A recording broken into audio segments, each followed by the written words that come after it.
Por favor, Reginaldo. No programa de hoje, o homem da lei que entende tudo do universo jurídico. Alô, queria falar com quem? Moro? Oi? Que viagem é essa, véi? O ex-ministro da Justiça e atual senador da República, pelo belo estado do Paraná.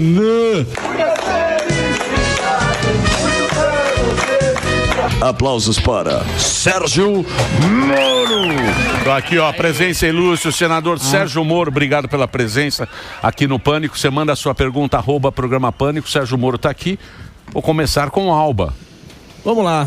Eu queria a opinião do senhor senador a respeito da segurança pública aqui, logo num contexto mais nacional, né? Porque a gente vê uma dificuldade muito grande em relação ao crime organizado. Qual é a perspectiva que o senhor tem? Qual uma perspectiva de possível melhora? Porque acho que é o interesse de todos os brasileiros isso. Olha, primeiro, obrigado, né, pelo convite, Emílio, para todos aqui, cumprimento. Você está aqui porque você é o primeiro na pesquisa do Paraná. Paraná. É verdade, você sabe que você está em primeiro na pesquisa e nós só estamos chamando o primeiro na pesquisa. É a liderança. É a liderança só. Vou fazer um pedido, não chamar quem está em segundo. Não vou chamar, não vou chamar. Se quiser chamar o que estiver em último, isso, aí, okay, isso, só os fraquinhos. Segundo não. E segurança. O Gaquia falou que nós estamos, do jeito que está indo, a gente está caminhando a ser um narco-estado. Eu tenho uma certa legitimidade, fui ministro da Justiça e Segurança Pública, além disso fui juiz por 22 anos, e eu sou o único ministro da Justiça e Segurança Pública ameaçado pelo PCC. Teve aquele plano que foi descoberto, foi desmantelada aquela célula do PCC, e a gente está vendo com esse assassinato, né? Acho que o Rui Fontes lá foi um herói, um valente. Ele ajudou a gente na época da transferência das lideranças do PCC de São Paulo para os presídios federais de segurança máxima. E como a gente mudou o regime de visitação, a gente dificultou muito a comunicação deles com o mundo exterior. Agora, o que esse episódio revela? Que o crime organizado não esquece os seus adversários ou quem combateu. Estão aí investigando, parece que realmente foi o PCC. A causa exata, vamos esperar as investigações, mas parece ter sido uma retaliação. Mas se o crime organizado não esquece, a gente também não pode esquecer. E um dos problemas que eu vi nesse caso foi que ele estava aposentado, sem escolta, sem proteção nenhuma. Eu tenho um projeto que eu apresentei logo depois do plano do PCC, que é o projeto de lei 1307/2023, com uma série de medidas contra o crime organizado. A gente aprovou rapidamente no Senado, foi para a Câmara, foi aprovado na CCJ da Câmara, falta a votação para o plenário. Uma das coisas que tem lá, eu cheguei a conversar na época até com o Gaquia sobre isso, que faz um excelente trabalho contra o PCC, corajoso também, da gente colocar lá que o policial, juiz ou promotor, mesmo aposentado, se ele estivesse numa situação de risco por conta do trabalho que ele fez contra o crime organizado, para ele ter o direito à proteção policial e escolta. Porque nós vamos ganhar essa guerra, né? O crime organizado, ele não consegue aí vencer o nosso Estado se nós estivermos preparados. Tem que ser mais forte, né? Tem que ser mais forte. Mas a gente não pode ganhar essa guerra se a gente expor a risco aqueles que estão lá, os agentes da lei, seja policial, juiz ou promotor, na linha de frente contra o crime, porque senão ninguém mais vai querer fazer isso. Eu vejo um paralelo com a situação da Itália na década de 80. Na época, a máfia matava juiz, matava promotor, matava policial. Não, Era o caso do Giovanni Falcone e Paulo Borsellino, são dois heróis da magistratura, infelizmente foram assassinados. E a máfia, naquela época, era invencível. Os chefes nunca iam presos, nunca acontecia nada. Aqui a gente está vendo uma situação que, se a gente não tomar as rédeas, não for para cima, e tem que ir para cima com legislação mais dura, confisco do patrimônio desses criminosos e proteger os agentes da lei. Então a Câmara poderia dar uma resposta imediata, Emílio, Alba, para essa situação específica, aprovando, por exemplo, o PL 307. Eu andei essa semana conversando ali com alguns parlamentares, né, para a gente tentar colocar isso no plenário, que só falta isso. Mas foi aprovado no Senado, já foi aprovado no CCJ da Câmara, é só votar na senador, plenário. É a lei ou o entendimento da lei ou os dois? Não existe um coelho da cartola que você tira e resolve todos os problemas. A gente tem uma série de questões a serem resolvidas na lei e precisa também ter na prática, né? Porque só com muito trabalho e suor você consegue aí derrotar o crime organizado. Um dos problemas nossos, nós temos lá a lei que eu aprovei na época como ministro, dizendo o seguinte: se você está vinculado ao crime organizado, você não progride de regime de pena. Porque quem é condenado lá uns 30 anos, na prática, acaba ficando 2, 3, 4. 1/6 de pena e progride. Certo. A gente colocou na lei, Daniel, o seguinte: olha, a progressão de regime é para o cara voltar ao convívio social. Perfeito. Mas ele tem que fazer uma escolha básica: deixar o mundo do crime e querer se tornar um cidadão honesto. Se você tem elementos probatórios de que ele se mantém vinculado, por exemplo, ao PCC, ao Comando Vermelho, que cumpra os 30 anos na prisão. Exato. Por que você vai devolver esse cara à sociedade antes? Mas o que eu vejo na prática, muitos poucos juízes aplicam essa lei, mas está lá, previsto na lei. Então, mas você não acha que o PCC ele chegou num patamar tão alto que hoje em dia já é difícil, hoje já está estabelecido, hoje já é meio dominado? Porque a gente vê, porra. Sim, a gente vê, é um negócio muito grande. O business, né? É um negócio, O problema é por que chegou aqui. Porque essa cena que a gente viu é Pablo Escobar na Colômbia nos 80. Muito. Essa cena aí do caminhão. Sim, do ônibus aí, do delegado e tal. Isso aí é cena de... Você não acha que... Porra, você viu lá aqui na Faria Lima, pô. São bilhões. Você não acha que já tá no... Não existe nenhuma organização humana que seja invencível. Tá? Então, por exemplo, a Cosa Nostra da Sicília, lá na década de 80, ela era tida como invulnerável. Aí veio o trabalho lá do Giovanni Falcone, Paulo Borsellino, juízes, promotores, formaram forças-tarefas policiais. Esse é o modelo que funciona. Veja o exemplo que tivemos recentemente aqui da atuação conjunta de pessoal de São Paulo, pessoal do governo federal contra o PCC no mercado de combustíveis.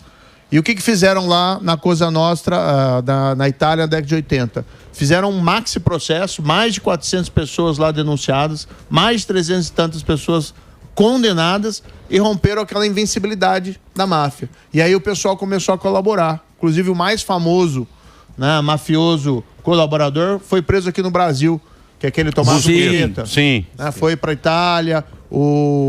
Tem livros do Falcone que são bem interessantes. O Falcone fala o seguinte: olha, antes da colaboração do Busqueta, nós não sabíamos nem o nome da máfia. A gente chamava de máfia, enquanto eles, referindo-se à organização, chamavam que era Cosa Nostra. Então não existe organização invencível. Veja o que nós fizemos lá em 2019. Diziam que era impossível tirar as lideranças do PCC de São Paulo e colocar em presídios federais, que eles iam dar um salve geral no país. A gente não aceitou isso. Fizemos uma operação, na época em cooperação com o governo de São Paulo. Fizemos lá Polícia Federal, Polícia Rodoviária Federal, Polícia Civil, Polícia Militar de São Paulo, polícias do país inteiro, Polícia Penal, Forças Armadas. Fizemos a transferência dos 25 principais líderes. Eles entraram no presídio federal, nós mudamos o regime de visitação. Ó, não tem mais visita íntima. E do outro lado, conversa agora só no parlatório, com vidro separando, falando por telefone e um policial monitorando. Então aquela oba-oba que eles tinham de se comunicar com o mundo exterior acabou. Claro que eles ainda conseguem de maneira subreptícia, mas não com aquela facilidade que eles tinham antes. Então tem como você enfrentar. Nós aprovamos lá em 2019 também, quando eu era ministro, uma lei lá que chama Lei do Confisco Alargado, que você pode confiscar todo o patrimônio de alguém vinculado ao crime organizado. Ele é que tem que provar que o patrimônio dele vem de origem lícita. Então você identifica o patrimônio. Olha, esse cara é um traficante de drogas, vive do tráfico de drogas, é um membro do crime organizado, todo o patrimônio dele presumivelmente é proveniente do crime. E ele tem que demonstrar o contrário em relação a parcelas do patrimônio. Os juízes também não estão aplicando. Então falta um pouquinho também, né, uma administração, tem muitos juízes, né, que é muito responsável, firme, assim como tem promotor, o GAQUIA, mas precisa ter um esforço mais concentrado. E precisa da polícia também, esse modelo de força-tarefa, pessoal trabalhando junto. Esse do mercado de combustíveis, eu vi lá, tinha o GAECO, tinha a Receita Estadual, tinha a Receita Federal. A gente tem que deixar as vaidades institucionais de lado e se unir em esforços contra o crime organizado. Eu não vejo isso acontecendo hoje do atual governo federal. Infelizmente, ele é com exceções, né, com algumas exceções em operações, ele normalmente tem sido mais frouxo. Embora tenha gente boa lá, como o ex-procurador-geral de São Paulo, aqui, o Mário Sarrubo, né, alguém que conhece do tema, alguém que está trabalhando, mas acaba sendo muito uma ilha dentro de um universo mais leniente com o crime, que é o caso do governo Lula. Boa. Ô, Moro, você está bem otimista quando você fala de segurança pública, mas vale lembrar, você pode até me corrigir, a Operação Mãos Limpas na Itália foi que te inspirou com a Lava Jato. E pegando a Lava Jato agora, primeiro que acho que na Itália também os caras se vingaram de muitos juízes lá.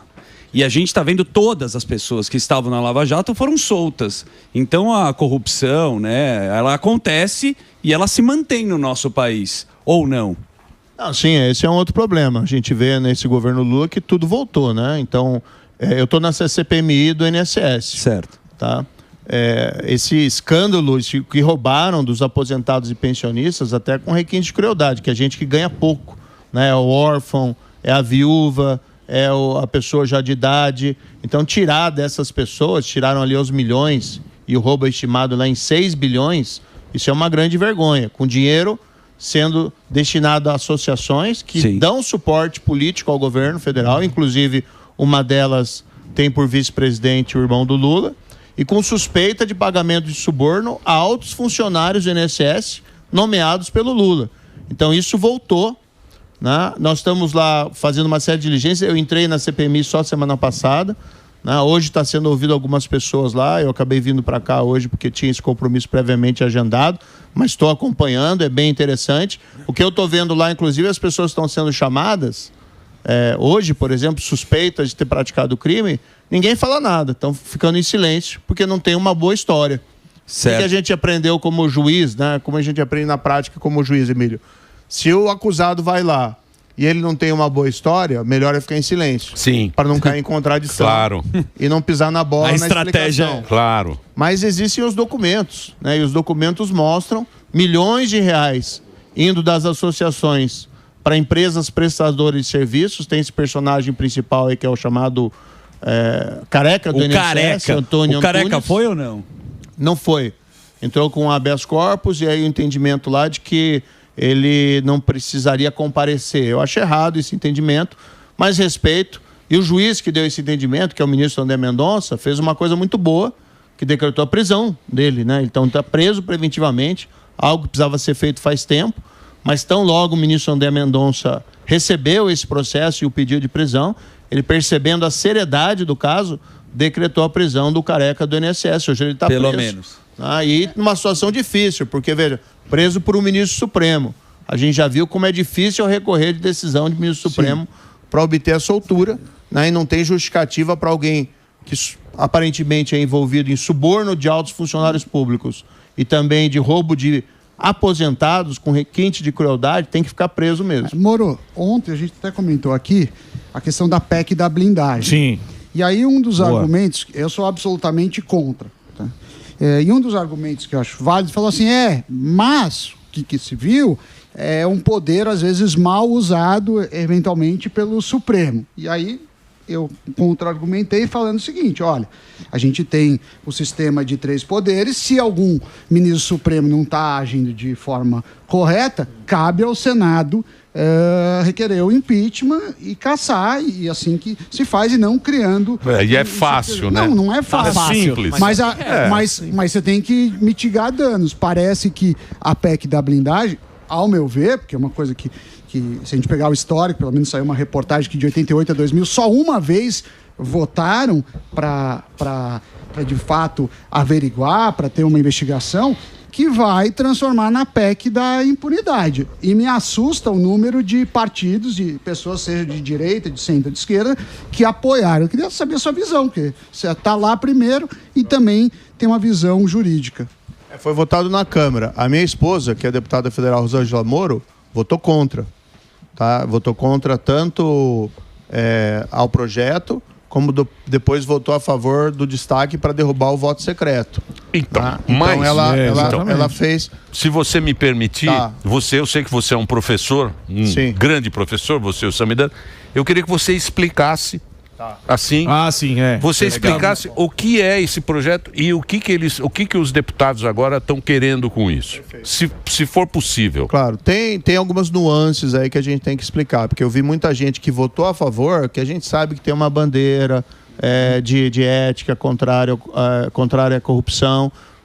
No fundo, existem esses abusos do Supremo Tribunal Federal, excessos, em relação principalmente à criminalização de opinião, né, de parlamentares. Então, construíram esse remédio, mas, ao meu ver, esse é o remédio errado para um problema real. Certo. Como é que funciona hoje, Emílio? Hoje a Constituição prevê que, quando o Supremo recebe uma denúncia contra um parlamentar, uma ação penal, denúncia já depois da investigação, concluída a denúncia, ele comunica à casa respectiva, ou seja, ao Senado e à Câmara, e o Senado e a Câmara têm a possibilidade de, por votação, mandar parar.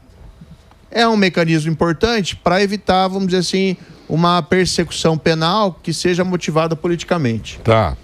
Perseguir um político. Perseguir um político. É algo assim muito pouco utilizado na prática. Tá? O que a PEC da blindagem estabelece é que, e aí a meu ver foi um grande erro, que para processar criminalmente, e a interpretação que eu faço aqui, já que tirou denúncia e ação penal, é possível que esteja se referindo à investigação, precisa comunicar à casa respectiva, e a casa respectiva é que precisa autorizar. E ainda resolveram colocar o tal do voto secreto. Entendi. A meu ver é um exagero. Absurdo, também. É um exagero.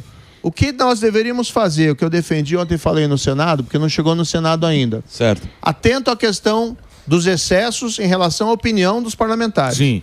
Porque o parlamentar tem que ter liberdade para falar. Exato. Não por ele, porque ele está representando ali as pessoas. E a própria Constituição garante a imunidade material dele por palavras, opiniões e votos. O que eu defenderia seja, para esse tipo de processo, por crime de opinião, entre aspas, que precisaria ter essa blindagem. Ou seja, uma garantia procedimental que só vai processar se houver uma autorização expressa do Congresso. Do Congresso. Para crimes comuns... Aí tudo bem. Lavagem de dinheiro, tráfico de drogas, corrupção, mantém o sistema atual. Boa. Legal. Boa ideia. Essa vai ser a minha sugestão. Mas aí não seria melhor... O projeto vai para a CCJ agora. Mas não seria melhor tirar esse foro privilegiado? Porque aí ele vai para o juiz normal, né? Eu defendo também não isso. Não é mais fácil. Eu sempre fui contra. Acaba o foro, aí o juiz da primeira, vai na primeira, vai na... Aí falaram lá que o pessoal estava preocupado com... vi no jornal, né? Fator Sérgio Moro lá, que pega um juiz muito duro de primeira instância e tal. Mas assim... Ele falou, desse jeito... O senhor vai criar 30 Sérgio Moros no Brasil. Tá bom. Seria bom até, né? Seria bom. Não é bom, não, pô. Não. A gente quer juiz bonzinho. Não quer juiz bravo. A gente quer bravo juiz... pros outros, bonzinho pra nós. Lógico. Com os outros, muito bravo. O inimigo... Então, assim, eu sou contra esse projeto da blindagem. Minha esposa até votou contra. O formato tá errado, a redação tá errada.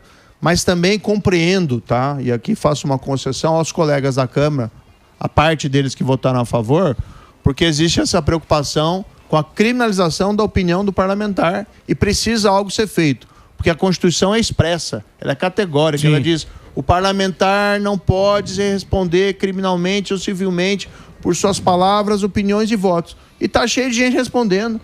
É o que mais tem, é respondendo no Supremo, porque falou alguma coisa que desagradou alguém, e aí eles fazem uma construção, mas não está incluída na liberdade de expressão a calúnia, difamação. Peraí, exatamente isso está incluído.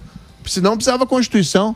Para falar sobre receita de bolo, não precisa ter uma proteção constitucional de imunidade material. Exatamente para que o parlamentar possa ser veemente nas suas opiniões para representar a sociedade. E precisa fazer isso, não é um privilégio. Então, em relação à opinião, eu tenho absoluta tranquilidade em defender uma garantia procedimental como essa.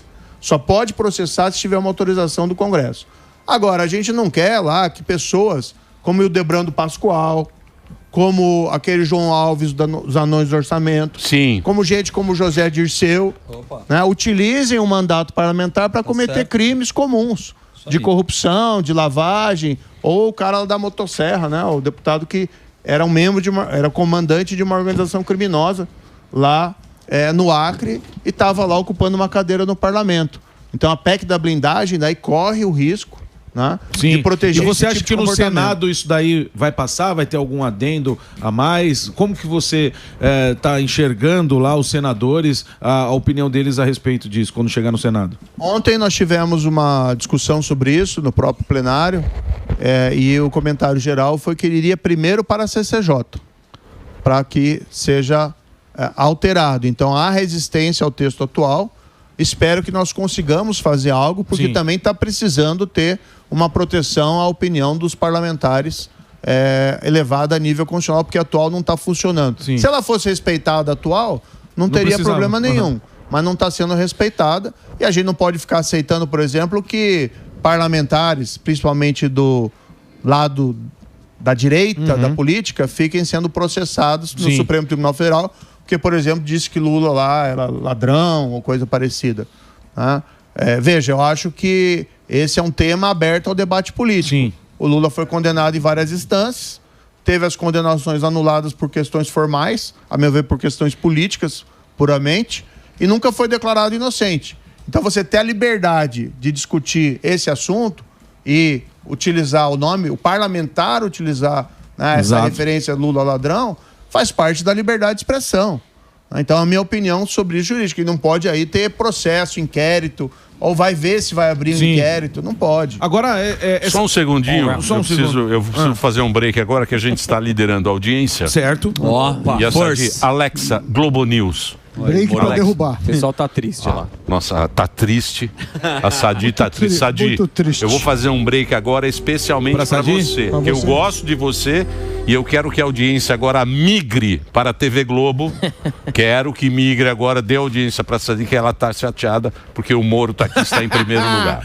Vai lá, Reginaldo, faça o break, por gentileza. Amigo. Só para não sair desse tema do PEC da blindagem, por que o senhor acha? Qual que é o argumento que as pessoas usam para ter esses tipo, a votação tem que ser secreta? Por que não pode ser tudo claro? Já que a gente está em tempos que a gente está procurando isso mesmo, que tenha mais transparência dos políticos, e aí os caras fazem um projeto que coloca que a votação é secreta.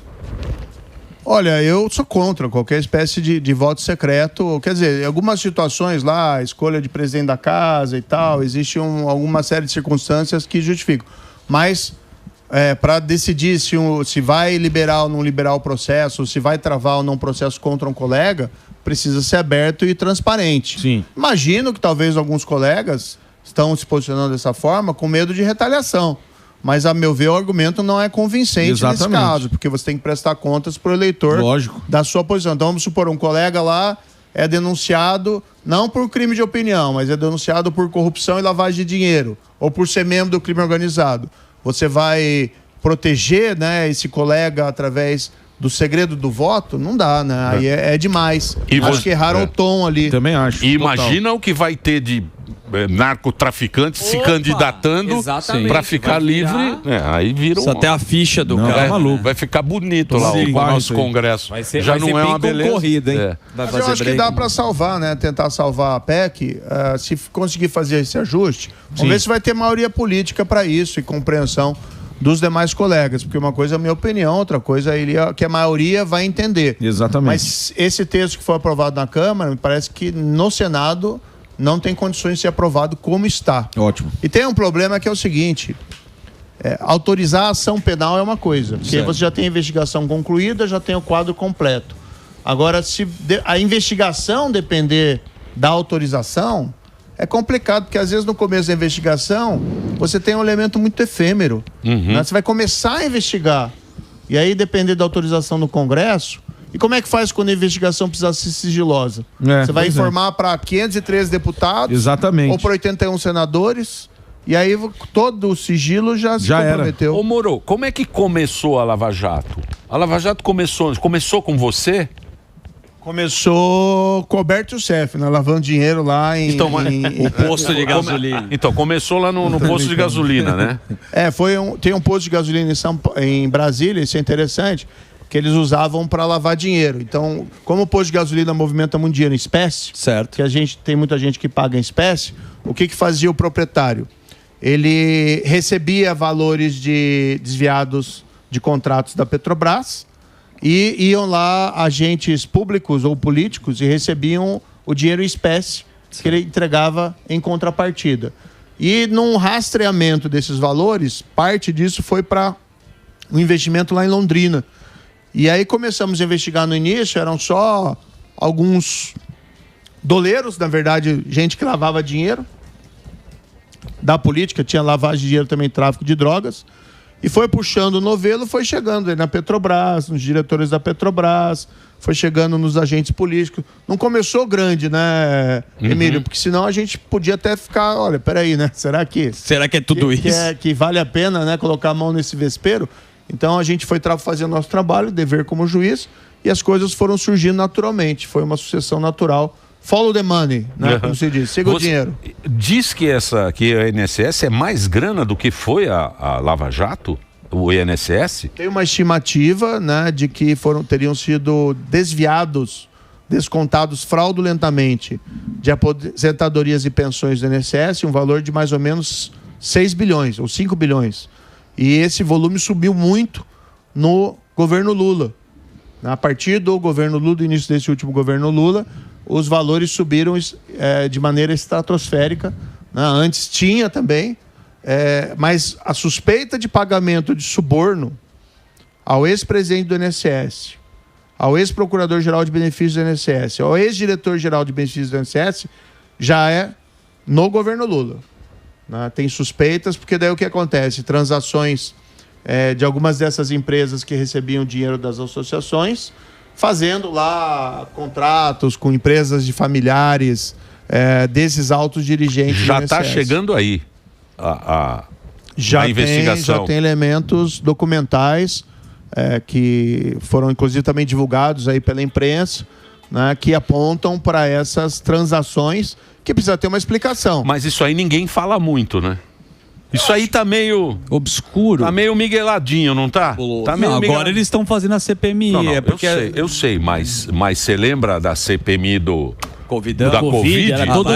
Todo dia transmitia ao vivo. Era show. Eu fico com a impressão, Emílio, que o governo Lula buscou diminuir, abafar esse escândalo. Ele sumiu numa época da imprensa.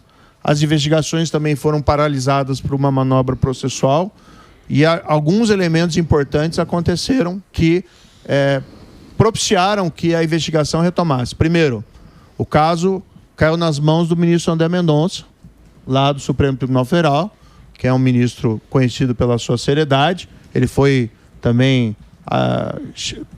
foi o advogado-geral da União, trabalhou naqueles casos pela Advocacia Geral da União na Lava Jato, na época que a AGU ia para cima das empresas. Hoje é um cenário diferente.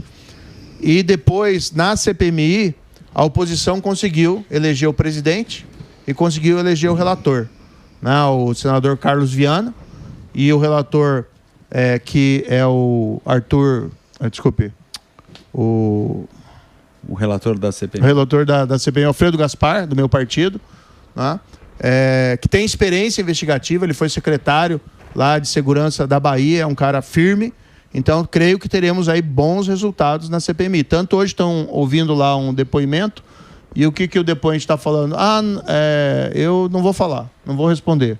E é aquela regra que te falei. Quando você não tem uma boa história, cala a boca. Menos você não fala nada. Em boca fechada não entra mosca. Só que aí quando tem transações, né, como é um advogado, tem transações de milhões em favor de um dos investigados, que é sócio e dirigente de algumas associações que receberam esses milhões de reais desviados dos aposentados e pensionistas através de fraude, tem que dar uma explicação. Lógico. Não adianta ficar calado lá, porque fica transparecendo a culpa. Não que se possa inferir a culpa por ele ficar calado, é um direito constitucional dele. Mas fica muito ruim, né, quando ele não tem uma explicação para dar sobre esses fatos. Posso fazer uma pergunta para o Moro juiz agora, só para você dar uma destrinchada? Porque a gente teve o julgamento, né, do Bolsonaro, e muita gente tem a curiosidade para saber qual que é o destino para isso. 27 anos, ele vai ser preso, vai ter anistia. Qual que é a sua leitura depois do julgamento, né, que teve agora, dos ministros? Queria também que você comentasse os votos, até do Fux e de alguns ministros, mas o que você acha que é o destino do Bolsonaro agora? Qual que vai acontecer com ele? Da parte jurídica. Tem duas situações, né, Daniel? Primeiro, os manifestantes do 8 de janeiro. As penas são excessivas. Acho que não tem ninguém que discorda disso. Né? Pegar uma senhora lá, Débora, cabeleireira, que ficou famosa, pintou de batom uma estátua, 14 anos de prisão, ficou 2 anos em preventiva, depois agora está em prisão domiciliar, graças a Deus.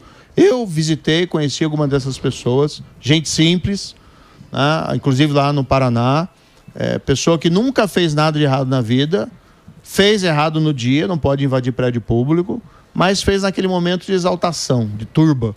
Podiam até querer um golpe de Estado, pode ser, mas assim não tinha um potencial para tanto. A meu ver, foi uma multidão que se exaltou, fez coisa errada, deve ser punida, mas não nessa proporção. Como vandalismo? Eu conheci lá um lavrador de São Miguel do Iguaçu, pra você ter uma ideia, senhor já de idade, nunca fez nada de errado na vida, estava 2 anos em preventiva.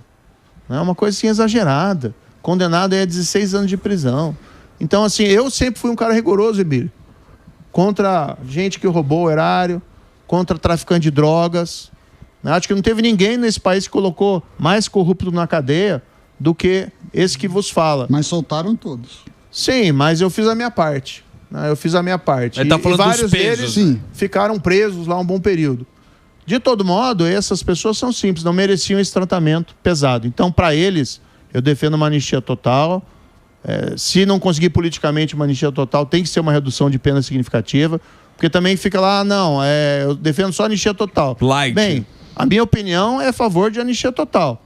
Mas se a gente não conseguir, eu não vou deixar de votar para reduzir apenas de pessoas que estão presas há mais de 2 anos. Então é esse cenário. Então, mas o Bolsonaro ficou sozinho agora, né? Então, é isso. Tá zoado lá, tá doente, tá no hospital. Sim. E tá sozinho. Você não vê um movimento Bolsonaro... Lembra? Lula livre. Sim. Pô, você era lá, lá em Curitiba. Né? Ficava todo mundo lá. Tem um apoio político forte no parlamento. Bolsonaro? Não, no parlamento tem muita gente que defende. Não tem um, só tem os veinhos. Só tem a turma do Bolsonaro lá. Os caras que são bolsonaristas, isso a gente sabe. Sim. Em relação ao Bolsonaro... Não teve um Bolsonaro. Já estão... Quem é o próximo? Quem vem aí? Quem vem aí? Né? Botando meião. Botando meião e botando meião, falando, vamos agora. Quem vai? Mas deixa ele falar do Bolsonaro. E o Bolsonaro, você acha que vai pra onde? Em relação ao Bolsonaro, o que eu vejo do julgamento? O principal problema, isso foi muito bem destacado pelo voto do ministro Fux, que foi um voto muito consistente, tá? Que ele diz o seguinte, não tem competência o Supremo Tribunal Federal para julgar esse caso. E a gente pode fazer um paralelo com o caso Lula. Foi julgado em primeira instância, foi julgado em segunda instância, foi preso só depois, inclusive, da segunda instância. Então, por que o ex-presidente igual sendo julgado pelo Supremo? O Supremo, em 2025, começo desse ano, março, mudou uma jurisprudência de 25 anos, que vinha desde 99. Que eles entendiam assim, olha, se acabou o mandato, se acabou o cargo, perde o foro privilegiado. E de repente eles mudaram. A meu ver, isso joga uma nuvem em cima do julgamento. 2, excessos que foram cometidos. Esse negócio de impor uma pena de censura antes do julgamento ao Bolsonaro, a gente não vê isso acontecer. Não teve no Lula. O Lula falava pelos cotovelos. Sim, de não se manifestar em rede social. Falava toda hora, atacava promotor, atacava juiz, me atacava diariamente. Fora o pessoal do PT que me atacava também diariamente. Ele falou que ia te ferrar, hein? Eu vou ferrar um povo. Jurou, né? Jurou. Eu vou ferrar um povo. Você lembra disso ou não? Você lembra? Sim, lembro. Não, e como juiz eu achava aquilo absolutamente errado. Você não pode ficar ofendendo o juiz, ministro ou coisa parecida. Mas nunca foi imposto a ele, por mim, uma pena de censura antes do julgamento. Depois do julgamento teve uma decisão lá controvertida que proibiu ele da entrevista, mas já estava condenado e preso. Certo. No Bolsonaro, ele proibiram antes. Exato. E aí o líder político, ele se defende não só nos autos, mas se defende também na opinião pública. Então tem os exageros ali. Acho também que tem uma discussão significativa, razoável, né? Uma dúvida razoável se houve tentativa mesmo, tá? Porque sim, houve ali aparentemente conversa, houve ali discussão sobre o tema e tal, mas houve a tentativa, o início de atos executórios do golpe. O princípio básico no processo penal é a dúvida razoável. Se você tem uma dúvida razoável, você não condena. Então, tem uma margem, né? Falando em justiça e falando também em pacificar o país, que aí é a razão política, para também anistiar o Bolsonaro e os generais. E a cereja do bolo foi essas penas, né? Pesadas. 27 anos. Uma pena, a meu ver, também exagerada, principalmente pensando assim, ainda que você interprete que teve uma tentativa de golpe. Certo. Eu, particularmente, tenho dúvidas se dá para dizer isso, a configuração jurídica. Mas ainda que você entenda que tem a tentativa de golpe, ele não foi adiante. E será que aí 27 anos é uma pena justa, né, para essa situação? O pipoqueiro tá preso ou não? Você que é o homem que tá lá, não? Você que é o homem que pode entrar, tá preso. Tem um pipoqueiro, você viu? Pipoqueiro do barulho. Tem um pipoqueiro, prenderam o pipoqueiro. Popcorn, o pipoqueiro, perigosíssimo. Pipoqueiro? Popcorn, ice cream makers. É um golpe. Olha lá, ó. Como é que é? Popcorn and ice cream sellers. Vendedores. É um golpe de Estado que tem um pipoqueiro vendendo. É o primeiro golpe de Estado com pipoca. É muito zoado. Isso fazer macumba ou inteira da pipoca. É uma coisa muito zoada. Deixa eu ouvir falar de segurança. Ô Moro, você acha que vai voltar à normalidade? Depois. Ou nunca mais não vamos ter a normalidade? Nós temos que trabalhar, né, para isso. Eu vejo o país nos últimos 10, 15 anos, nenhum roteirista de cinema conseguia fazer a história do país desses últimos 15 anos. Exato. Ele ia falar, esse é um filme ruim, não vou acreditar no que está acontecendo. A gente vai ter que trabalhar, Emílio, mas eu acredito aí na força do nosso país. Ano que vem nós temos um ano eleitoral, temos uma oportunidade de virar essa página. Esse governo, ele é federal, ele é ruim não só por conta desse contexto de abuso que a gente vê, com esse descontrole da segurança pública, mas em vários outros aspectos. Eu estava ouvindo aqui o Sam falando sobre a questão da economia, né? Sim. A gente não sabe quando que o carro vai bater. Mas que o carro está indo na direção do muro, está indo na direção do muro. Taxa de juros já taxa de juros lá em cima. Economia o brejo. Ruim. O país brigando com os Estados Unidos. Para brigar com os Estados Unidos, né? Qual que é o sentido disso? Aplaudindo lá o Vladimir Putin. São coisas assim tão absurdas. Boa. Então a gente tem que mudar o rumo desse país. Acredito no país, mas vai dar trabalho. Eu vejo também essa história aí vi agora recentemente notícia, né? O pessoal, o Ministério Público, sem noção, falando contra aqui a Jovem Pan, né? De fechar numa manifestação. Cadê as liberdades fundamentais do nosso país? Senador, te ouvir falar de segurança é maravilhoso. Voltando para esse caso, que aí o senhor vai entender do Dr. Rui, coincidência ou não, acontece um recado como esse, que eu entendo como recado, depois que a polícia avançou e muito nos pontos ali de lavagem de dinheiro do crime organizado, como nunca havia avançado. Esse tipo de recado, e quando o senhor diz que é preciso dar um respaldo, deixar os juízes e os policiais trabalharem, e a gente vai precisar muito daqui para frente. Como vocês podem garantir esse respaldo e o que deve ser feito para que o policial e para que o juiz possa trabalhar e prender quem tem que prender? Bem, uma das medidas, como eu disse, esse PL do 1307 que eu falei, da minha autoria, que está para votar na Câmara, só botar no plenário e votar, é importante. Porque quando o policial, o promotor ou o juiz se aposenta, né, ele pode pensar assim, não oferece mais um risco para o crime organizado vai esquecer ele. Não é isso. Ao contrário, ele fica mais vulnerável. Porque enquanto você é um policial da ativa, você está lá andando com seus colegas policiais, você tem a sua arma, você tem a sua proteção, né?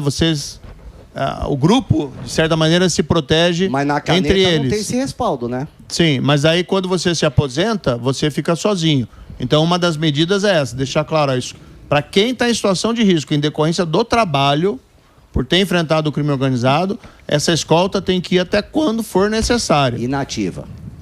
Na inativa também. Não, quando ele está na ativa. E a caneta, ele tem na ativa, se for necessário, também tem que ter essa proteção. Tem que ter a previsão profissional. Mas na ativa, às vezes é um pouquinho, pro policial, como ele está no meio policial, é um pouco menos perigoso, vamos dizer assim. Mas mesmo assim, se tiver uma situação especial, tem que garantir essa proteção mesmo nessas circunstâncias para ele poder fazer o trabalho dele. A gente tem que valorizar os policiais, tem que valorizar os promotores aí, como o Lincoln Gakia, que se coloca na linha de frente do crime organizado. Juízes, né, que muitas vezes colocam também a sua cara a tapa para proferir decisões difíceis contra o crime organizado. Tem que ter a proteção. É caro? É caro. Mas é mais caro você não ter ninguém disposto a enfrentar o crime organizado. E a gente tem que reagir na mesma proporção da força, sem bang-bang. Eu vou te dar um exemplo aqui que aconteceu lá quando eu era ministro da Justiça e Segurança Pública.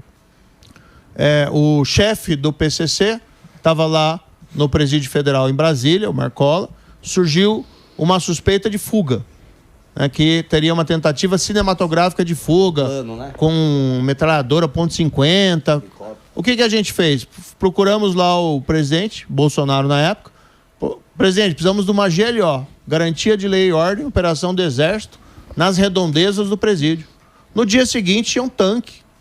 Tanque não, né? O general Mourão vai me corrigir. Fala, não existe tanque, é carro de combate. Ah, mas então é o carro de combate com aquele canhão na frente. Viu, Morgado? Você não é um na frente do presídio. Carro de combate.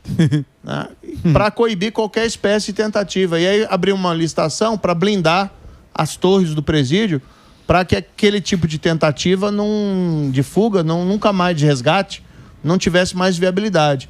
Então, o que a gente tem que fazer? Tem que se organizar para enfrentar o crime organizado. Porque senão, realmente, a gente perde essa batalha. Questão da lavagem de dinheiro. A gente viu agora, por essa operação, eu vi pela imprensa, que tem uma vulnerabilidade nas fintechs. Tem que apertar o cerco nas regras de prevenção à lavagem de dinheiro nas fintechs, para que não seja utilizado esse canal para lavagem de dinheiro. E tem que começar a confiscar o patrimônio dessas organizações usando a lei que a gente aprovou lá em 2019. Mas isso precisa de vontade política também, né? Você não viu? O Lewandowski falou que a culpa é do Bolsonaro. Ele falou que isso aí é do Bolsonaro, porque liberou a arma. O Bolsonaro liberou as armas, as CACs e tal, e não sei o quê. Aí entrou bastante arma. E tem muita gente que pensa assim. Fala, não, tá tendo muito crime, o crime organizado tá tomando conta porque liberou a arma. Você acha que é isso? O crime organizado é uma empresa. Pessoas se organizaram num formato empresarial para cometer crime juntos. Né? E fazem tráfico de drogas e se infiltram na esfera econômica, utilizam a força do vínculo associativo deles para obter negócios e vantagens em licitações e vão se infiltrando. Agora, é invencível não, ó.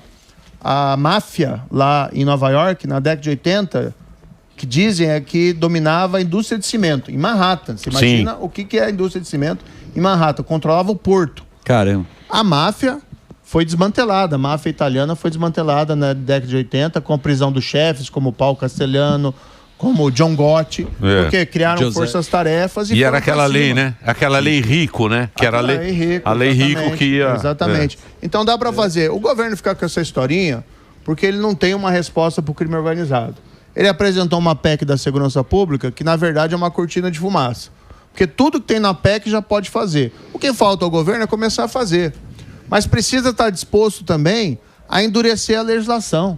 Veja que quando nós aprovamos lá no Congresso o fim da saidinha dos presos nos feriados, que era uma vergonha aquilo lá. Hoje teve saidinha. Semana acho que mais de 20. Vai ter, tem induto. É que a lei, aí tem uma questão constitucional, a lei não pode retroagir. Aí tá certo, não tem como você aplicar de volta. Aí você pode falar, não, vamos abrir uma exceção. Não, ela pode abrir uma exceção, começa a ficar complicado. Pode em alguns casos.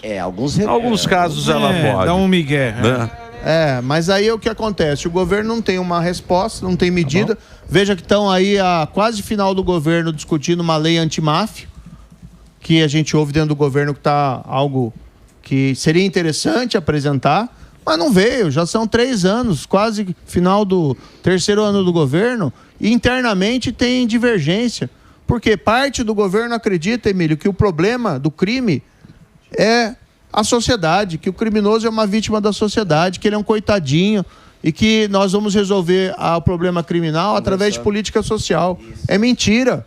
Política social é importante por si, ter boa educação, ter boa saúde, você eliminar a pobreza. Agora, o crime organizado é o crime empresa. E a grande maioria dos crimes no Brasil, assassinatos nas periferias, roubos de veículos, furto de celular, não existe mais... Nós não estamos na época do cachorro amarrado com linguiça. Nós estamos na época do crime organizado. Se a gente não enfrentar e entender que esse fenômeno é perigoso para o país, para a democracia e para as pessoas, nós vamos perder essa batalha. Então tem que começar a colocar a mão na massa e parar de frescura. Né? Infelizmente, como eu disse, tem gente boa no governo? Tem. Mas a cabeça do governo é problemática. Não vê o crime como algo a ser enfrentado com o rigor necessário de lei e de organização. Mas a opinião pública, a população já caiu a ficha da população. Tanto é que ela coloca, você, por exemplo, era um cara cara da Lava Jato. Sim. Fizeram boneco seu, colocaram você lá.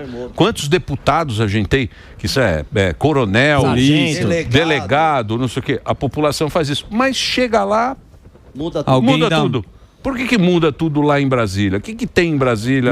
Eu nunca mudei, tá? Eu continuo defendendo as pautas que eu sempre defendi. Claro que a forma de atuação no senador é diferente do juiz, é diferente ali do ministro, né? Mas eu estou defendendo o que eu sempre defendi. Esses tempos, Emílio, vou dizer uma coisa que a gente conseguiu salvar lá o cerne da lei da ficha limpa. Tinha um projeto que alterava a lei da ficha limpa para reduzir os prazos de inelegibilidade. Como é que é hoje? O indivíduo é condenado criminalmente, ele tem que cumprir a pena e ele fica 8 anos inelegível. Isso. Aí o que veio lá de um projeto no Senado, né, que tinha sido aprovado na Câmara, dizia que os 8 anos contariam da condenação. Bem, se a pessoa for condenado, o criminoso for condenado a 10 anos, não serve para nada. Uhum. Porque no dia seguinte que coloca o pé, depois de cumprir 10 anos, já pode se eleger. E aí você tem risco de ter Fernandinho Beiramar, Marcola, esses outros que foram condenados por corrupção, José Dirceu, Eduardo Cunha, tudo concorrendo a cargo público. O que a gente fez? A gente apresentou e conseguiu negociar, no bom sentido, uma emenda para alterar o texto, para preservar em relação a crimes graves. E Pelo aí, menos. Todos os crimes contra a administração pública, corrupção e peculato, a gente manteve para tráfico de drogas, a gente manteve para organização criminosa, para crimes hediondos, para esses o regime atual. Contamos lá com o apoio, né, do presidente do Senado, Davi Alcolumbre, que concordou com essa alteração, né, com essa modificação lá do texto da Câmara para preservar a essência da lei da ficha limpa. O problema é que a imprensa não divulga muito isso. É da Dani Cunha o projeto, né? A imprensa lá, eu vou pôr na Globo lá para etc. Alexa Globo News. Divulgaram muito isso. Alexa, mas foi uma vitória da sociedade. Foi muito bom. Foi uma vitória. Ele coloca na Globo Estão News. chateados. Vamos ver Olha agora. lá, Sadi. Ganhamos da Sadi hoje. Olha lá, PEC da blindagem. Sérgio Moro. PEC da blindagem. Senadores veem quebra de palavra de Mota ao pautar urgência da anistia. De Sérgio Moro. Eu voto a favor da anistia. Voto a favor da anistia. Aproveitar que Você Colocaram vota a favor, o Paulinho da Força. Como que você enxerga isso aí? O Moro, olha lá o Boni. O Boni, quando a gente ganha, ele ri, porque a Globo não deu moral. Ele lembra. Ele lembra da injustiça. Ele lembra da injustiça que a Globo não convidou na festa de 60 anos. Não convidou. O Moro foi na não. Globo, na festa. Ô Moro, pô, nem falamos de futuro, hein? Nem falou que ele quer pra Nem falamos do... O Moro está em primeiro na pesquisa do Paraná. Governador. Espero que você volte aqui para a gente falar mais de... Sabe que eu tenho uma receita de sucesso para o governo do Paraná. Se eu realmente assumir, né, for brindado, for honrado com essa posição pelos meus conterrâneos paranaenses. É só fazer tudo ao contrário que o Lula faz.